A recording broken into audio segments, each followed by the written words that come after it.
નવરાત્રિની રોચક કથાઓ સાથે હું દીપાલી ફરી એકવાર આવી ગઈ છું। આજે છે નવરાત્રિનો બીજો દિવસ અને આજે માં આદિ શક્તિના બીજા સ્વરૂપ એટલે કે માતા બ્રહ્મચારિણીની આરાધના કરવાનો દિવસ છે।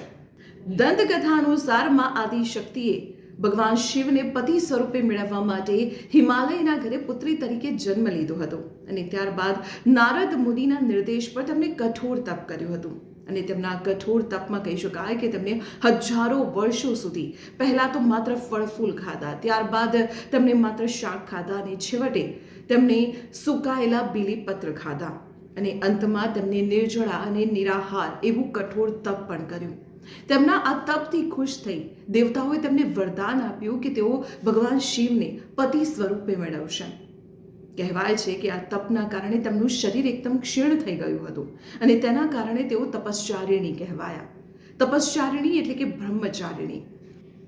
બ્રહ્મચારિણી શબ્દનો જો અર્થ સમજીએ તો બ્રહ્મ એટલે તપસ્યા અને ચારિણી એટલે કે આચરણ કરનાર। એવું માનવામાં આવે છે કે માં બ્રહ્મચારિણીની આરાધના કરવાથી તમામ મનોકામનાઓ પૂર્ણ થાય છે, પરિવારમાં સુખ શાંતિ જળવાઈ રહે છે। તો આવી જ રોચક દંતકથાઓ માટે આપ જોડાયેલા રહો સંદેશ ડિજિટલ સાથે।